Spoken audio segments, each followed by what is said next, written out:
conversation with independent presidential candidate Robert F. Kennedy Jr. from his battle to get on the ballot in more states, the accusations that he is a spoiler candidate, and what he would do about what he says is the crisis at the border. He has been there twice in recent months. So you're on 3 state ballots right now. How are you going to get on the others? I know you've started your own We the People party, and then there's a libertarian area where you could get on ballots in that way as well. What's the plan, and how quickly will it happen? We're going to be announcing new states every week from now on. We're way ahead of our benchmarks. We will be on the ballot in 50 states and the District of Columbia. We have, I think we have 80,000 volunteers now on the ground. We're finding it extraordinarily easy, actually, to persuade people to sign, and we're ahead of all of our expectations. What do you say to those who say you're just a spoiler?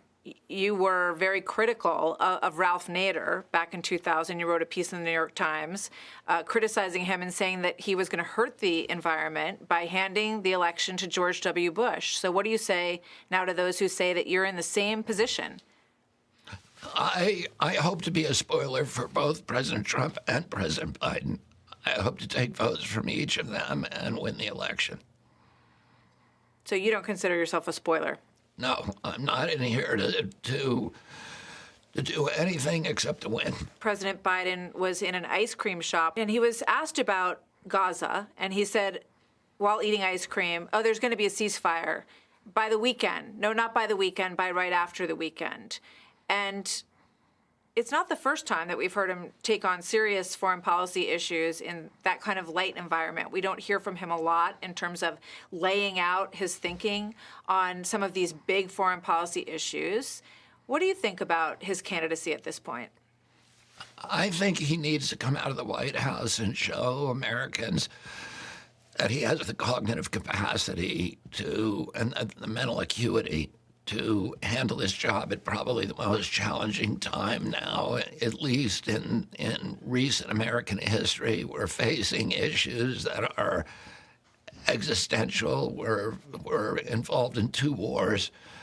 We have AI coming down, which is going to change everything, and there's enormous dangers in it.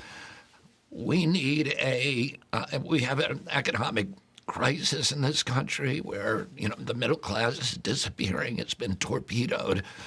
Where 57% of Americans can't put their hands on $1,000. Where an entire generation of kids cannot buy a home.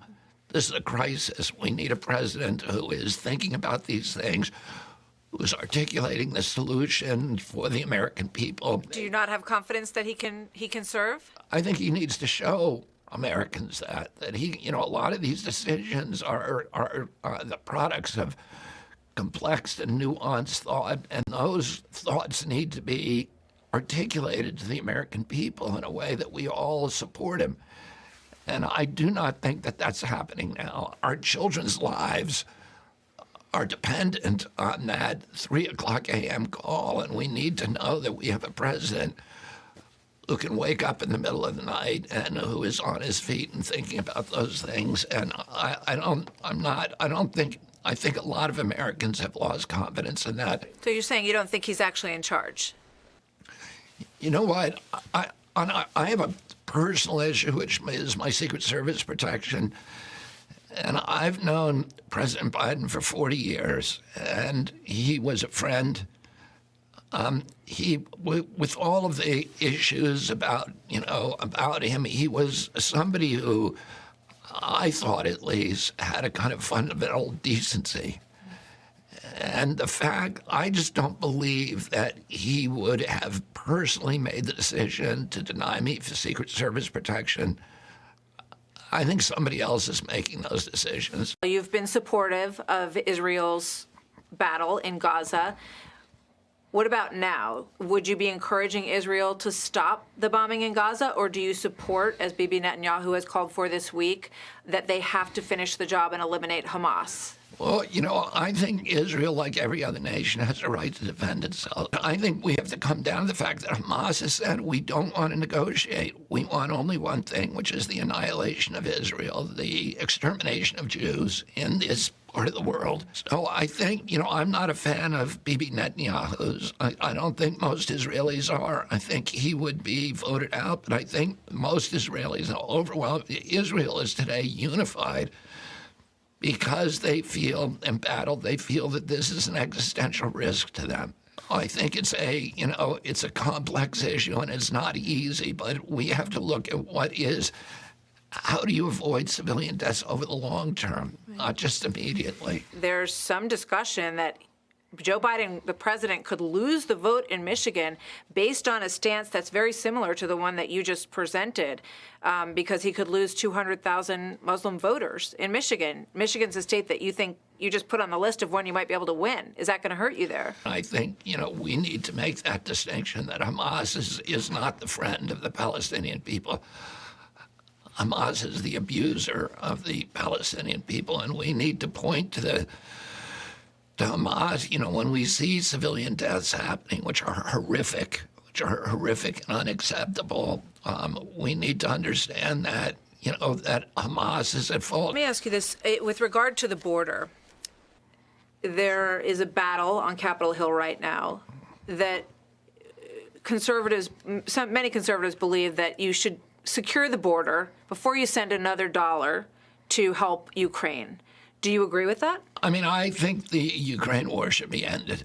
And I think I wouldn't necessarily couple those issues, but I think the Ukraine war is a war of choice, that it's a war that's easily settled, and that we should not be spending any more money in Ukraine. We need that money here. Do you believe that any person who has crossed the border and commits a crime should be deported from this country? Of course. Of course, they should be deported. And the major thing is to shut down the border, which we can do pretty much overnight. And that, through a combination of policy of reinstating the Migrant Protection Act, which requires people who are coming through with asylum claims that their case be adjudicated in Mexico, not the United States. We should end the catch and release program and have a catch and return program at the border. And build a wall? We need the wall. We need a physical barrier, yes, a wall in the urban areas and places where migrants can disappear very quickly. And then we need other infrastructure, including monitoring, long-range cameras, lights, fences, and a lot of the other areas. You don't need to put a wall 2,200 miles from Brownsville, Texas to San Diego, but you need monitoring systems. And we had those in place, and the Biden administration dismantled them. So a lot more there, and you can hear the entire discussion with the panel in East Palestine and also my one-on-one with Robert F. Kennedy Jr. on the Untold Story podcast. That's going to be available. Both of those will be available. A double podcast drop this Friday. I encourage you to listen to it at foxnewspodcasts.com. Hey, Sean Hannity here. Hey, click here to subscribe to Fox News YouTube page and catch our hottest interviews and most compelling analysis. You will not get it anywhere else.